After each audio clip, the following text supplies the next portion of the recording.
Oh, what's going on, man? Great to see you. How we doing?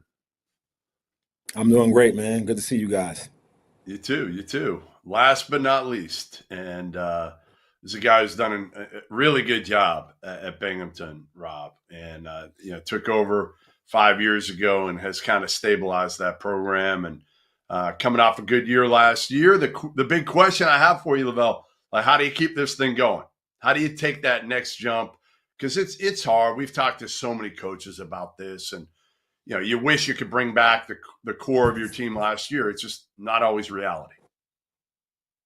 Yeah, you know what? It's Jeff. It's little things. I think a lot of times we as coaches are looking for the magic potion, but it's little things. You whatever team you have, one you gotta get good guys in here, right? We got 9 new players coming in, and so first and foremost, we try to get good people. Um, And then once we get good people, you try to get them to become a basketball team, like a group, the collective group. Like we just finished practice, and we're almost about to start the season, and we still have issues with guys, not allowing their teammates to coach them. Not the coaches, but not being able to hold each other accountable. Um, and so it's little things like that I think that can help you take the jump. I think that the other thing is we get a lot of players, student athletes that come here, and we're trying to get them to play roles that they've never played before. And I think a lot of times when you got guys that have never played certain roles, it takes them some time to grow into those roles. Like if you look at a guy like we had Taimu Shinnery, we had him for 2 years. His second year, he was so much a better player because he had kind of went through a year with us, and then also he had kind of played in that role for 2 years, and he's having a tremendous career right now over in Europe. Um, but then it goes back to like, you know, can you protect the basketball? We struggled last year with turnovers. We gave our opponents 142 more possessions. I remember when I was at Seton Hall, and Coach Hammaker took over my senior year, and he came in and he said, "Listen, if we could not turn the ball over as much, and we could shoot a higher percentage from the free throw line, we'll win 5 more games." And so that's kind of been my approach with our guys. Like if we can take care of the basketball, shoot a high percentage from the free throw line, all things that we can control, I think we can be a good basketball team. Levell, you spent 21 years of your life living or coaching and playing overseas, and I think the most impressive part about that is that you're here at 49 years old now, and you still got the Brooklyn accent, man. You still got the New York accent. That has not changed. That has not gone away anywhere. That 21 years abroad, and you still have that accent is really impressive to me.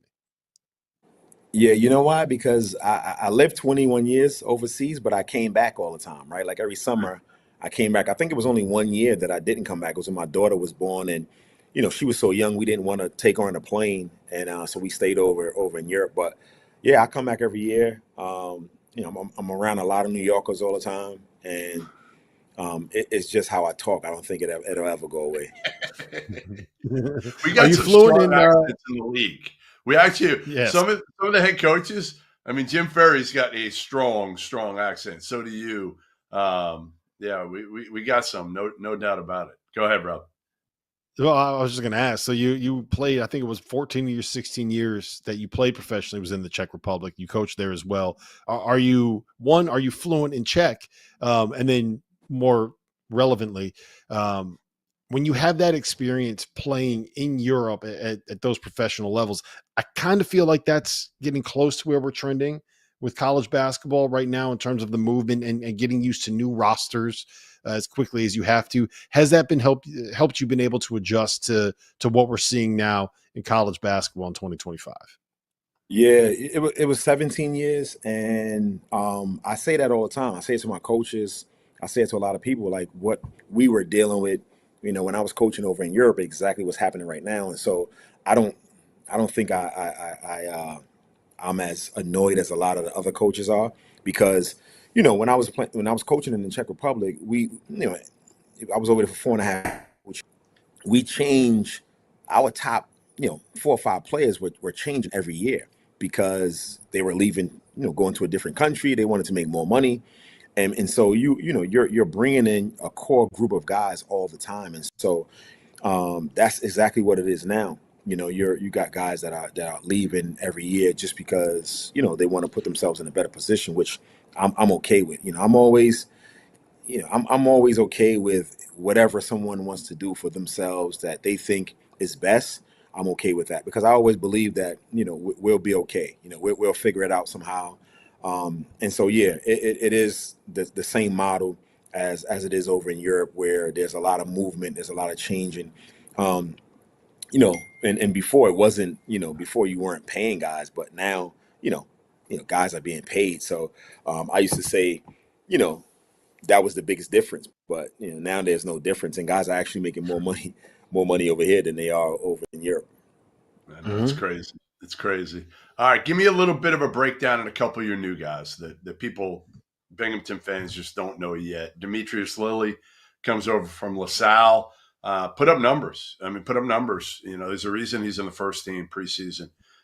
Jeremiah Quigley comes over from George Mason. Didn't play a ton, but played a good amount at Iona his freshman year. Team takeover kid, tough. Give me a little bit about those two guys for those that don't know much about them.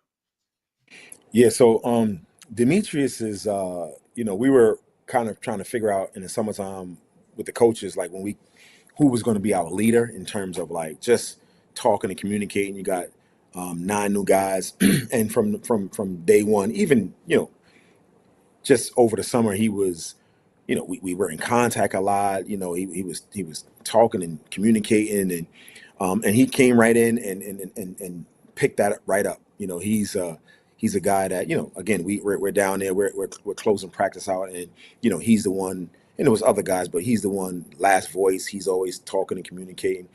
So I think he's going to be our leader in terms of like vocally, and I think he's the type of guy, a type of basketball player where he's just his motor is unbelievable.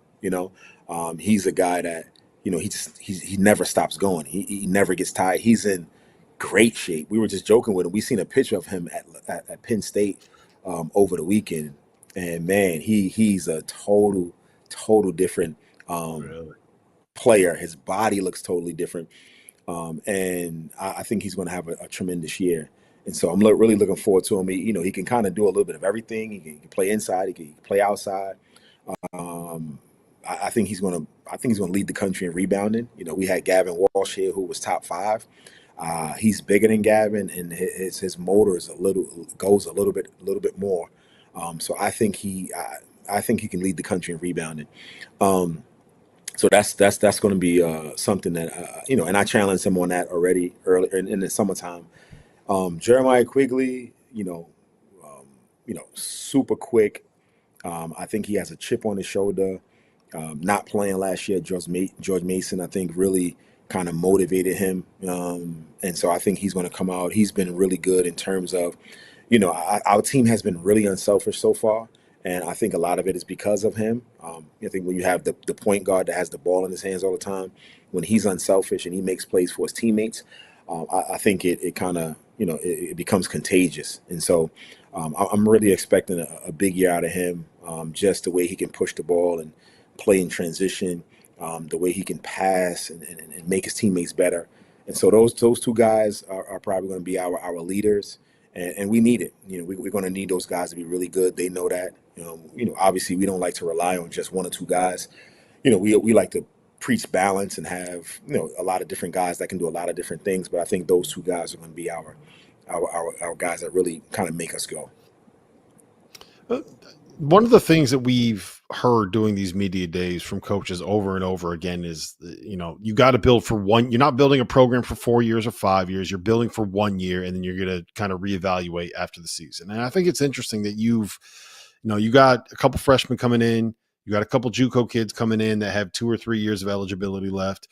2 of the Division I transfers that you brought in are guys that are juniors that have 2 years of eligibility, and who knows, maybe they'll be able to find a waiver for something or other to get a 3rd year of eligibility back. But it seems like you are trying, at least planning to, try to develop a situation where you don't have to go out and get 8 or 9 guys every year. You can get 3 or 4 transfers and try to develop some of these pieces from within. Is that something that you set out to try to do? Was this like a well thought out intentional plan, or was it just these are the guys, were the players that we evaluated as the best fit, and we'll see what's going to end up happening? Yeah, we talk about that. We talk about trying to get guys that have multiple years, and I think the thing about here and us, because we are not really planning for 1 year, and we don't treat guys like that. I think what we do is, I think a lot of times now coaches are not really trying to build relationships with guys because they feel it's going to be 1 year and they're gone. We don't take that approach. I'm talking to guys that transferred. We had a kid that transferred to Pacific, and I texted him on his birthday, and then we ended up having a long conversation, and he was just telling me like, man, coach, like you and Coach Johnson recruited him. He was like, man, you and Coach Johnson, man, y'all are, man, I can't believe it. You guys are some really good guys. Like I'm not here, but when I was here, and he said I wasn't, handling my business the right way at the end of the year, you guys were still reaching out to me. And so, it's not just transactional. We're not trying to, have a transaction with a guy coming here and staying for a year. Like, obviously we know that's a possibility, and we are okay with that. But like, we really want to keep guys here because I do think, at least 2 years in the program, I think, guys become much better players. They become much better people. And so, yes, when we recruit guys, we do try to look for guys that have more years of eligibility. We had, we think about a guy like Wes Peterson who's coming back. I think he's going to be much better year 2 in our program than he was year 1. And I thought he was really good for us last year, playing out of position. So yes, we are intentional about that. We do try to take freshmen. We don't want to just have 11. Some of these, some of the situations where guys have to bring in 11, 13 totally new players. We try to bring in guys like a guy like Gavin Walsh. Like Gavin Walsh was a sophomore, and he ended up leaving. But again, it was a guy that it was hard for him to leave. He was in my office even when he was taking visits, and even when schools were reaching out to him, he was coming in my office almost every day, and we were talking things out. And he was just saying like, man, it's so hard to leave here because again, we do treat guys the right way.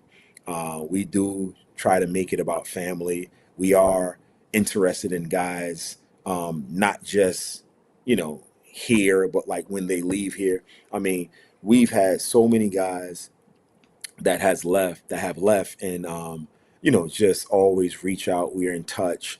We went to a wedding. One of our assistant coaches got married, and, we had a ton of former players, at the wedding. And at that point, I was one of the weddings. Well, Patrick Norris, who used to be one of our assistants, he ended up leaving. He's working at Notre Dame now, in the development department. But he's from Binghamton. His uncle is like family. Patrick is like family. He had a wedding that I wasn't able to make because I was over in Europe visiting my family, and they sent me a picture while I was over in Europe, and it was a picture of like, it was, I don't know, 10, 11 guys that played for us. And I just kind of felt so good because we're really a family. We're really a family. We reach out to each other, talk to each other all the time. And, I think that's one of the things that we really try to hang our hat on. And one of the reasons why I think we do get guys to stick around. Last year or 2 years ago, we were one of the 5 teams in the country that didn't have anybody transfer, So, I think it's because of the way we treat people. All right. Last thing before we wrap up the show, you got to give me your Rucker Park name. What was your Rucker Park name when you played, and how did you get it? Okay. So when I played, they were calling me Murder She Wrote. Obviously, it's because I was I had a couple good games out there. Not literally, but I was killing people in a court. And so that's what they called me out there. So that's a good one. I haven't heard that in a long time. That's an elite nickname. Like that is about as good as it could get out there in Rucker Park. That's impressive. Love it. All right. So if you had a nickname at Rucker Park, then I'm sure that you grew up in an era of street ball there. Give me like the top 5 guys maybe that you can think of, or it doesn't have to be top 5. Give me a couple names from New York City that were the best players that you grew up with. Doesn't have to be the biggest names. Doesn't have to be guys that made the NBA. Who are the guys that you were thinking about that were like, that's the dude right there from the neighborhood? There's going to be so many, so I'm just going to give you one. He was like my idol coming up. He grew up in my neighborhood. Tyrone Davis, you guys can look him up. He went to Cal State Bakersfield. He won a Division II national championship. Played 2 years in a row on CBS. They called him Mr. Dangerous. I used to go watch his games up at the Rucker. But yeah, he was. I seen him play against Kenny Anderson. I seen him play against Dave Edwards. I've seen him play against all of the top New York City players, and I can say that to me, he was the best player that I seen when I was coming up. Never saw him. Nobody take advantage of him, but I've seen him really abuse people on the basketball court. So Todd Davis, Mr. Dangerous, is my guy. Goodman, I don't know if you noticed that, but as soon as we asked Levell about Rucker Park, that accent just got a little bit more thick. It turned a little bit more Brooklyn on us. Yeah, it did. Levell, we appreciate you being here, man. Best of luck this season. All right. Thank you. Great Thank you. to see you, Take man. care. You too. All right.